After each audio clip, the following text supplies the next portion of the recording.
ಓಂ ರೇತಸಿಗ್ಯೋಥ ಓಂ ಅಂತ 3ನೇ ಅಧ್ಯಾಯದ 1ನೇ ಪಾದದ 28ನೇ ಸೂತ್ರ.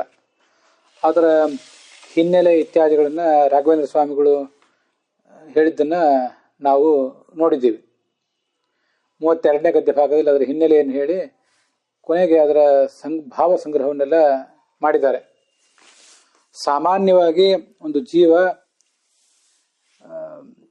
ತಂದೆಯ ಮೂಲಕ ತಾಯಿಗೆ ಬಂದು ಆಮೇಲೆ ಜನನ ತಳೀತದೆ. ಆದರೆ ಕೆಲವೊಂದು ಬಾರಿ ಕೆಲವು ಅಪವಾದಗಳ ನಿಮಿತ್ತದಿಂದಾಗಿ ಅದಕ್ಕೆ ಈ ಥರನೂ ಕೂಡ ಆಗೋ ಸಾಧ್ಯತೆ ಇದೆ. ಈ ಒಂದು ದೀರ್ಘವಾದ ಪ್ರಕ್ರಿಯೆಗೋಸ್ಕರ ಅದು ಕಾಯ್ದು ಜನ್ಮ ತಳೆಯದೆ ನೇರವಾಗಿ ಜನ್ಮ ತಳೆಯುವುದು ಕೂಡ ಇದೆ. ಇದು ಜ್ಞಾನಿಗಳಿಗೆ ಆಚಾರ್ಯರು ಜ್ಞಾನೇನೈವ ಪರಂಪದಂ ಅನ್ನೋ ಮಾತಿನಿಂದ ಅದನ್ನು ಸಂಗ್ರಹಿಸಿದ್ದಾರೆ ಅಂತ 32ನೇ ಗದ್ಯ ಭಾಗದ ಕೊನೆಯಲ್ಲಿ ಬಂದಿತ್ತು. 33ನೇ ಗದ್ಯ ಭಾಗದಲ್ಲಿ ಹೀಗೆ ಅದೇ ವಿಷಯವನ್ನ ರಾಘವೇಂದ್ರ ಸ್ವಾಮಿಗಳು ವಿಸ್ತರಿಸ್ತಾರೆ. ಶುಕಾದಿ ಜೀವರು ಪ್ರವೇಶ ಮಾಡ್ತಾರೆ. ಯಾಂತಿ ಜ್ಞಾನೇನೈವ ಪರಂಪದಂ ಯಾಂತಿ ಅಂತಿದೆಯಲ್ಲ, ಯಾಂತಿ ಅಂತ ಏನು ಇದೆ, ಯಾಂತಿ ಅಂದ್ರೆ ಹೋಗುತ್ತಾರೆ. ಯಾರು ಹೋಗುತ್ತಾರೆ ಅಂದ್ರೆ ಅದಕ್ಕೆ ಬೇರೆ ಬೇರೆ ಪ್ರಸಂಗಗಳಲ್ಲಿ ಬೇರೆ ಬೇರೆ ವ್ಯಾಖ್ಯಾನ ಇದೆ. ಮೂಲದಲ್ಲಿ ಯಾತಿ ಅಂತಿದೆ. ಯಾತಿ ತಸ್ಮಾತ್ ವಿರಕ್ತಸ್ಸನ್ ಜ್ಞಾನಮೇವ ಸಮಾಶ್ರಯೇತ್ ಅಂತ 3ನೇ ಅಧ್ಯಾಯದ 1ನೇ ಶ್ಲೋಕ. ಮಿಥ್ಯಾಜ್ಞಾನೇನ ಚ ತಮೋ ಜ್ಞಾನೇನೈವ ಪರಂಪದಂ ಯಾತಿ. ಹೀಗಲ್ಲಿ ಯಾತಿ ಅಂತಿದೆ. ಆ ಯಾತಿ ಅನ್ನೋದನ್ನ ಇಲ್ಲಿ ಯಾಂತಿ ಅಂತ ಇಟ್ಕೊಂಡಿದ್ದಾರೆ ಅಷ್ಟೆ. ಶುಕಾದಿ ಜೀವರು, ಶುಕ, ದೃಪದ ಹೀಗೆಲ್ಲ ಬೇರೆ ಬೇರೆ ಉದಾಹರಣೆಗಳು ಬಂದಿರೋದ್ರಿಂದ ಯಾಂತಿ ಅಂತ ಅದನ್ನೇ ಬಹುವಚನವಾಗಿ ಮಾರ್ಪಡಿಸ್ಕೊಂಡಿದ್ದಾರೆ. ಪರಂಪದಂ ಅಂತಿದೆಯಲ್ಲ, ಪರಂಪದಂ ಅಂದ್ರೆ ಶ್ರೇಷ್ಠವಾದ ಸ್ಥಾನವನ್ನು, ಪರಮಾತ್ಮನನ್ನು ಅಂತ ಹಿಂದೆ ಬಂದಿರೋ ಅರ್ಥ. ಮೋಕ್ಷವನ್ನು ಪಡೆಯುತ್ತಾರೆ ಅಂತ. ಆದ್ರೆ ಈಗ ನಾವು ನೋಡ್ತಾ ಇರುವ ಈ ಪ್ರಸಂಗಕ್ಕೆ ಸಂಬಂಧಪಟ್ಟಂತೆ ಇಲ್ಲಿ ಬಂದಿರುವ ಪ್ರಶ್ನೆಗಳಿಗೆ ಈ ಜ್ಞಾನೇನೈವ ಪರಂಪದಂ ಯಾತಿ ಅನ್ನೋದನ್ನ ನಾವು ಬಳಸ್ಕೊಂಡಿವಲ್ಲ, ಹಾಗೆ ಬಳಸ್ಕೊಂಡಾಗ ಅದಕ್ಕೆ ಬೇರೆ ಅರ್ಥ ಹೇಳ್ಬೇಕಾಗ್ತದೆ. ಪರಂಪದಂ ಅಂದ್ರೆ ಬೇರೆ ಅರ್ಥ. ಈಗ ಅದೇನ್ ಬೇರೆ ಅರ್ಥ ಅಂದ್ರೆ ಅನ್ಯತ್ ಪದಂ. ಪರಂ ಅಂದ್ರೆ ಶ್ರೇಷ್ಠ ಅಂತ ಅರ್ಥ ಅಲ್ಲ, ಪರಂ ಅಂದ್ರೆ ಅನ್ಯತ್ ಅಂತ ಅರ್ಥ. ಪದಂ ಅಂದ್ರೆ ಸ್ಥಾನ ಅಂತ ಅರ್ಥ. ಪ್ರಸಿದ್ಧವಾದಂತಹ ಮಾತಾ ಪಿತ್ರಾದಿ ಸ್ಥಾನವನ್ನು ಬಿಟ್ಟು ಎಲ್ಲರಿಗೂ ಗೊತ್ತಿರುವಂತೆ ತಂದೆಯಿಂದ ತಾಯಿಗೆ ಹೀಗೆಲ್ಲ ಬರಬೇಕು, ಇಲ್ಲ ಅಂತಲ್ಲ. ಅದೊಂದು ಸಾಧಾರಣವಾದಂತಹ ಪ್ರಕ್ರಿಯೆ. ಆದರೆ ಆ ಪ್ರಕ್ರಿಯೆ ಇಲ್ಲದೇನೆ ಯತ್ ಸ್ಥಾನಾಂತರಂ ಪುರುಷ ಮಾತ್ರ ಪ್ರವೃತ್ತಿ. ಪ್ರಸಿದ್ಧವಾದ ಸ್ಥಾನ ಅಂದ್ರೆ ತಂದೆಯ ಮೂಲಕ ತಾಯಿಗೆ. ಅದಕ್ಕಿಂತ ಭಿನ್ನವಾದ ಮತ್ತೊಂದು ಸ್ಥಾನ ಅಂದ್ರೆ ಕೇವಲ ತಂದೆಯಿಂದ ಜನ್ಮೋತ್ಪತ್ತಿ. ಇದೇ ಇಲ್ಲಿ ಪರ ಅಂದ್ರೆ. ಅಂತಹ ಸ್ಥಾನವನ್ನ ಆ ಸಾಧಕ ಪಡಿತಾನೆ ಅಂತ ಅದರ ತಾತ್ಪರ್ಯ. ಅದು ಹೇಗೆ ಪಡಿತಾನೆ ಅಂದ್ರೆ ತತ್ ಜ್ಞಾನೇನ ಇವ ಭಗವದ್ಜ್ಞಾನ ಪ್ರಭಾವೇಣ ಇವ. ಅವನಿಗೆ ಸಾಕ್ಷಾತ್ಕಾರ ಆಗಿರುವುದರಿಂದ, ಸಾಕ್ಷಾತ್ಕಾರದ ಬಲ ಇರುವುದರಿಂದ ಉಳಿದವರಿಗೆಲ್ಲರಿಗೂ ಆಗಬೇಕಾದಂತಹ ದೀರ್ಘವಾದಂತಹ ಪ್ರಕ್ರಿಯೆ ಅವನಿಗೆ ಅಗತ್ಯ ಇರೋದಿಲ್ಲ ಅಂತ ತಾತ್ಪರ್ಯ.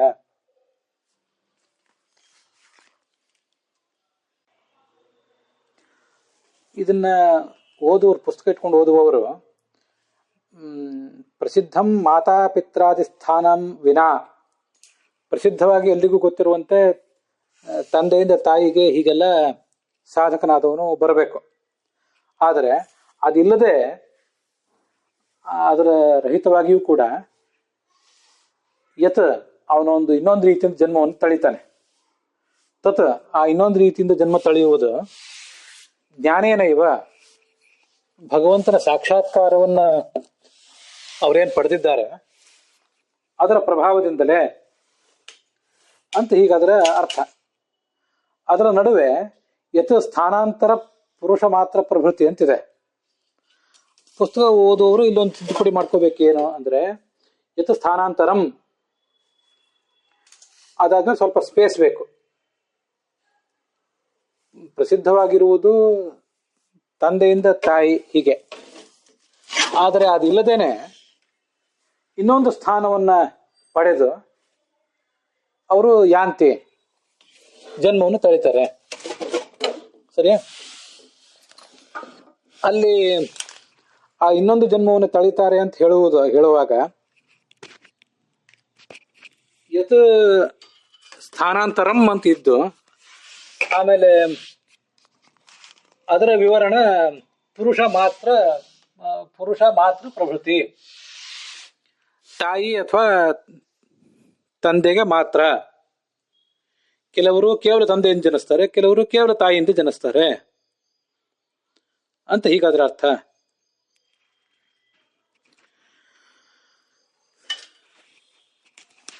ಹೀಗೆ ಸ್ಥಾನಾಂತರಂ ಅಂತಲ್ಲಿ ಒಂದು ಅನುಸ್ವಾರ ಹಾಕೊಂಡು ಪುರುಷ ಮಾತೃ ಪ್ರಭೃತಿ ಅಂತ ಹೀಗೆ ಇಟ್ಕೋಬೇಕು. ಸ್ವಲ್ಪ ಸ್ಪೇಸ್ ಇಟ್ಕೊಂಡು ಅರ್ಥ ಮಾಡ್ಕೋಬೇಕು. ಹಿಂದಿನ 32ನೇ ಗದ್ಯ ಭಾಗದಲ್ಲಿ ಆ ದೃಷ್ಟಾಂತ ಬಂದಿದೆಯಲ್ಲ, ಅಲ್ಲಿ ಆಸ್ತಿಕನ ದೃಷ್ಟಾಂತ ಒಂದು ರೀತಿಯಾಗಿದೆ, ಮತ್ತೆ ದೃಪದ ಮಾಂಧಾತೃ ಶುಕರ ದೃಷ್ಟಾಂತ ಇನ್ನೊಂದು ರೀತಿಯಾಗಿದೆ. ಆಸ್ತಿಕರ ದೃಷ್ಟಾಂತ ಏನು ಅಂದ್ರೆ, ಈ ಆಸ್ತಿಕ ತಂದೆಯಿಂದ ತಾಯಿ ಶರೀರಕ್ಕೆ ಬರಲಿಲ್ಲ, ಕೇವಲ ತಾಯಿ ಶರೀರದಿಂದ ಹುಟ್ಟಿಬಿಟ್ಟ ಅಂತ ದೃಷ್ಟಾಂತ. ಆಮೇಲೆ ಉಳಿದ ಮೂವರೇನಿದ್ದಾರೆ ತಾಯಿಯ ನೆರವಿಲ್ಲದೆ ಕೇವಲ ತಂದೆಯಿಂದ ಹುಟ್ಟಿದ್ರು ಅಂತ ದೃಷ್ಟಾಂತ. ಅದ್ ಹಿಂದೆ ಗದ್ಯ 32ರಲ್ಲಿ ಅದಿದೆ. ಪಿತೃಪ್ರವೇಶಂ ವಿನೈವ ಮಾತ್ರ ಪ್ರವೇಶ ಆಸ್ತಿಕಾದೋ ದರ್ಶನಾತ್ ಅಂತ.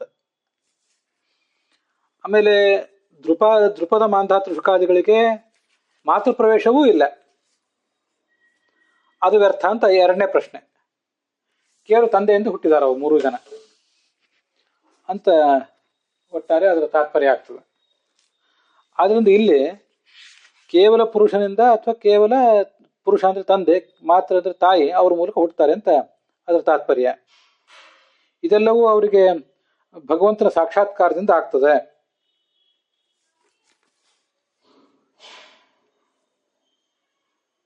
ಸರಿಯಾ?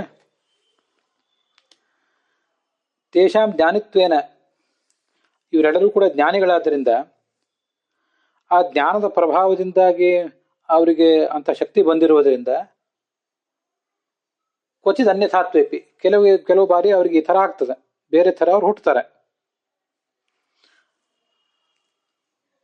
ಆದರೆ ಕರ್ಮಿ ಪಿತೃ ಪ್ರವೇಶ ಕ್ರಮೇಣೇವ ಶರೀರಂ ಪ್ರತಿಬದ್ಧತೆ. ಆದರೆ ಕರ್ಮಿಯಾದವನು, ಸಾಮಾನ್ಯವಾಗಿ ನಮ್ಮಂಥ ಕರ್ಮಿ ಏನಿರ್ತಾನಲ್ಲ, ಕರ್ಮ ಮಾಡುವವನು, ಅವನು ಪಿತ್ರಾದಿ ಕ್ರಮದಿಂದಲೇ ಹುಟ್ಟುತ್ತಾನೆ, ಅವನಿಗೆ ವ್ಯತ್ಯಾಸ ಆಗೋದಿಲ್ಲ. ಇತಿ ನಿಯಮಾತ್ ವಿಧೇಯಮೇವ ಕರ್ಮಣಿ ವೈರಾಗ್ಯಂ. ಆದ್ರಿಂದ ನಮ್ಮಂಥ ಸಾಮಾನ್ಯರು ಇವರೆಲ್ಲರೂ ಕೂಡ ಆ ಕರ್ಮದ ಬಂಧನದಿಂದ ತಪ್ಪಿಸ್ಕೊಳ್ಳಿಕ್ಕೆ ಬರೋದಿಲ್ಲ. ಸತ್ತ ಮೇಲೆ ಇವರು ಮತ್ತೆ ಸ್ವರ್ಗ ನರಕಾದಿಗಳು ಹೋಗಬೇಕು, ಅಲ್ಲಿಂದ ಮರಳಿ ಬರಬೇಕು ಇವರು. ಆವಾಗ ಒಂದು ದೀರ್ಘವಾದ ಮಾರ್ಗವನ್ನು ಅನುಸರಿಸಬೇಕಾಗ್ತದೆ. ಆವಾಗ ಕ್ಲೇಶಾದಿಗಳಿಗೆ ಗುರಿ ಆಗ್ಬೇಕಾಗ್ತದೆ, ತಪ್ಪಿಸ್ಕೊಳ್ಳಿಕ್ಕೆ ಬರೋದಿಲ್ಲ ಇವರಿಗೆ.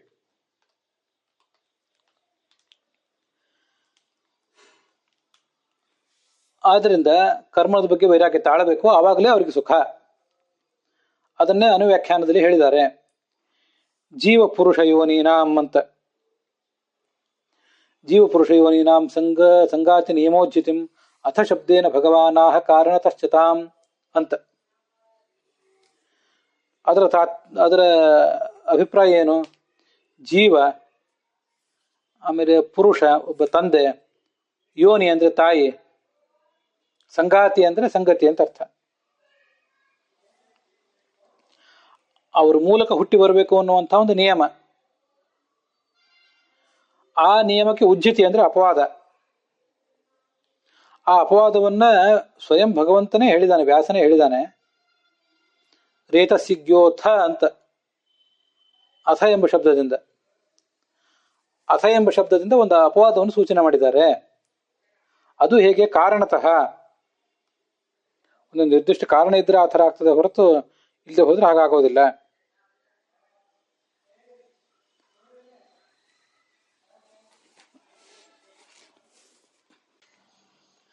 ಉಕ್ತಂ ಚ ನ್ಯಾಯ ವಿವರಣೆ ವಿಶೇಷ ಕಾರಣಾದೇವ ವಿಶೇಷ ಜನಿರಿಷ್ಯತೆ ಸಾಮಾನ್ಯ ಜನನಂ ಚೈವ ನೃಣಾಂ ಸಾಮಾನ್ಯ ಹೇತುತಃ. ಸಾಮಾನ್ಯ ಜನರಿಗೆ ಸಾಮಾನ್ಯವಾದ ರೀತಿಯಾದ ಜನನ, ಸಾಮಾನ್ಯವಾದ ಕಾರಣ, ತಂದೆಯಿಂದ ತಾಯಿಗೆ, ತಾಯಿಯಿಂದ ಜನನ ಅಂತ ಹೀಗೆ. ಆದರೆ ವಿಶೇಷ ಕಾರಣ ಇದ್ದಾಗ, ಜ್ಞಾನ ಮೊದಲಾದ ವಿಶೇಷ ಕಾರಣ ಇದ್ದಾಗ ವಿಶೇಷ ಉತ್ಪತ್ತಿ, ಕೇವಲ ತಾಯಿಯಿಂದ ಅಥವಾ ಕೇವಲ ತಂದೆಯಿಂದ ಅಂತ ಹೀಗದ ತಾತ್ಪರ್ಯ. ಸುಧಾದಲ್ಲೂ ಕೂಡ ಅದನ್ನು ಹೇಳಿದ್ದಾರೆ ಅಂತ ರಾಘವೇಂದ್ರ ಸ್ವಾಮಿ ಹೇಳ್ತಾರೆ. ಉಕ್ತಂ ಚ ಸುಧಾಯಾಮ್ ಜನ್ಮ ಕಾರಣ ಅದೃಷ್ಟಾಕೃಷ್ಟ ಜೀವ ಜಂತು ಬೀಜಾದಿ ಸಂಬಂಧೇನ ಶರೀರಮಾಪದ್ಯತೆ ಇತಿ ಉತ್ಸರ್ಗ ಸಚ ಕ್ವಚಿತ್ ಜ್ಞಾನ ತಪೋಯೋಗಾದಿ ಲಕ್ಷಣೇನ ಕಾರಣ ವಿಶೇಷೇಣ ಆಪದ್ಯತೆ. ಈ ಜೀವಕ್ಕೆ ಎಲ್ಲಿ ಹುಟ್ಟಬೇಕು ಎಲ್ಲಿ ಹುಟ್ಟಬಾರದು ಅಂತ ಅನ್ನೋದ್ರ ಬಗ್ಗೆ ಒಂದು ನಿರ್ದಿಷ್ಟವಾದ ಅದೃಷ್ಟ ಇದೆ. ಅದೃಷ್ಟ ಅಂದ್ರೆ ಋಣಾನುಬಂಧ ಇತ್ಯಾದಿ.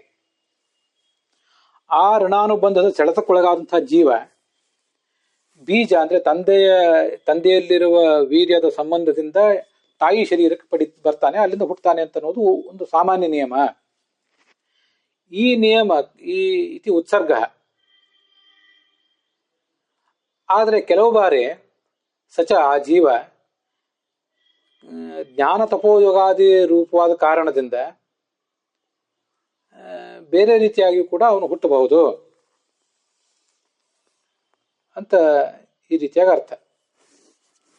ಅಲ್ಲಿ ನಾವು ವಾಕ್ಯಕ್ಕೆ ಅರ್ಥ ಹೇಳುವಾಗ ಸ್ವಲ್ಪ ನಾನು ಪ್ರಮಾದ ಮಾಡಿದೆ. ಆಪಾದ್ಯತೆ ಸಚ ಈ ನಿಯಮ, ಸಚ ಅಂದ್ರೆ ಈ ಉತ್ಸರ್ಗ ಅಂತ ಏನ್ ಬಂತಾರೆ, ಈ ಉತ್ಸರ್ಗ ನಿಯಮ, ಆ ಉತ್ಸರ್ಗ ನಿಯಮ ಅಂತ ಅನ್ನೋದು ಜ್ಞಾನ ತಪಸ್ಸು ಮೊದಲಾದ ವಿಶೇಷ ಕಾರಣಗಳಿದ್ದಾಗ ಬಾಧಿಸಲ್ಪಡ್ತದೆ. ಸಚ ಆ ಉತ್ಸರ್ಗ ನಿಯಮವು ಆಪಾದ್ಯತೆ ಭಗ್ನ ಆಗ್ತದೆ, ಅದು ವಿಶೇಷ ನಿಯಮವಾಗಿ ಪರಿಣಮಿಸ್ತದೆ ಅಂತ ಅದರ ತಾತ್ಪರ್ಯ. ಮುಂದೆ 34ನೇ ಗದ್ಯ ಭಾಗ. ಏವಂ ಸಂಕ್ಷೇಪಿತೋ ನಿರೂಪಿತಸ್ಯ ಏತತ್ಪಾದೀಯ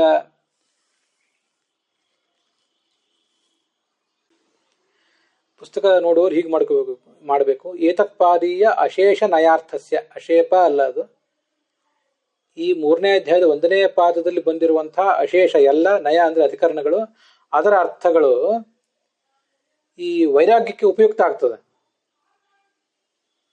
ಮುಕ್ತಿ ಹೇತವು ವೈರಾಗ್ಯ, ಮುಕ್ತಿಗೆ ಮೂಲಭೂತವಾಗಿ ಕಾರಣವಾದ್ದು ವೈರಾಗ್ಯ.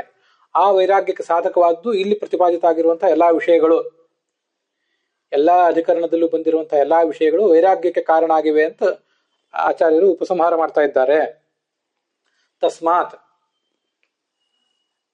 ಯಾಂತಿ ತಸ್ಮಾತ್ ವಿರಕ್ತ ಸನ್ ಜ್ಞಾನಮೇವ ಸಮಾಶ್ರಯೇತ್. ಆದ್ರಿಂದ ವೈರಾಗ್ಯವನ್ನು ತಾಳಿ ಎಲ್ಲರೂ ಜ್ಞಾನವನ್ನೇ ಅವಲಂಬಿಸಬೇಕು ಅಂತ ಬಂತು. ತಸ್ಮಾತ್ ಅಂದ್ರೆ ಏನರ್ಥ? ಜ್ಞಾನಾದನ್ಯಸ್ಯ ಅಸ್ಥಿರ ಅನಲ್ಪ ಫಲ ಸಾಧನತ್ವಾತ್. ಜ್ಞಾನಕ್ಕಿಂತ ಭಿನ್ನವಾದ್ದೆಲ್ಲವೂ ಅಸ್ಥಿರವಾದ, ಏನೇ ಫಲ ಕೊಟ್ಟರು ಆ ಫಲ ಎಲ್ಲವೂ ಅಸ್ಥಿರವಾದ್ದು, ಮತ್ತೆ ಅದು ಸರಿಯಾದ ರೀತಿಯಿಂದ ಅದೊಂದು ಅರ್ಥ ಸರಿಯಾದ ಫಲನೂ ಅಲ್ಲ, ಅದು ಅನರ್ಥನೇ ಆಗಿಬಿಡ್ತದೆ ಎಷ್ಟೋ ಸರಿ. ಆದ್ರಿಂದ ಜ್ಞಾನವನ್ನೇ ಆಶ್ರಯಿಸಬೇಕು. ಜ್ಞಾನಸ್ಯೈವ ಸ್ಥಿರ ಮಹಾಫಲ ಸಾಧನತ್ವಾತ್. ಜ್ಞಾನ ಒಂದೇ ಸ್ಥಿರವಾದ ಮಹಾಫಲವನ್ನು ಕೊಡಬಲ್ಲದು. ಆದ್ರಿಂದ ಎಲ್ಲರೂ ಕೂಡ ಜ್ಞಾನವನ್ನೇ ಅವಲಂಬಿಸಬೇಕು. ಅನ್ಯತ್ರ ವಿರಕ್ತ ಸನ್, ಭಗವದಿತರವಾದ ಸಂಗತಿಗಳ ಬಗ್ಗೆ ವೈರಾಗ್ಯವನ್ನು ತಾಳಿ ಭಗವದ್ಜ್ಞಾನಮೇವ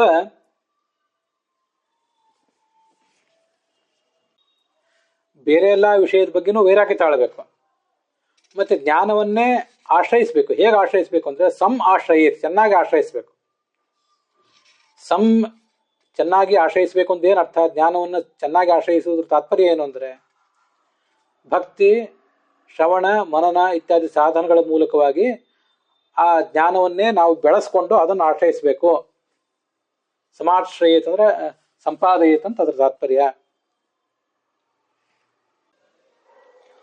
ಇತಿ ಶ್ರೀಮದಾನಂದತೀರ್ಥ ಭಗವತ್ಪಾದಾಚಾರ್ಯ ವಿರಚಿತಸ್ಯ ಬ್ರಹ್ಮಸೂತ್ರಾನುಭಾಷ್ಯಸ್ಯ ವಿವೃತೌ ರಾಘವೇಂದ್ರ ಇತಿ ಕೃತಾಯಾಂ ತತ್ವಮಂಜರಿಯಾಂ ಪೂರ್ವಾಧ್ಯಾಯಸ್ಯ ಪ್ರಥಮಃ ಪಾದಃ ಸಮಾಪ್ತಃ. ಶ್ರೀಕೃಷ್ಣಾರ್ಪಣಮಸ್ತು. ಅಲ್ಲಿಗೆ ಈ ಶೋಭನ ಸಂವತ್ಸರದ ಕೃಷ್ಣಾಷ್ಟಮಿಯ ಈ ಸರ್ವಕಾಲದಂದು ಈ 3ನೇ ಅಧ್ಯಾಯದ 1ನೇ ಪಾದದ ಶ್ರವಣ ತತ್ವಮಂಜರಿಯಲ್ಲಿ ಸಮಾಪ್ತವಾಗಿದೆ. ಶ್ರೀಕೃಷ್ಣಾರ್ಪಣಮಸ್ತು.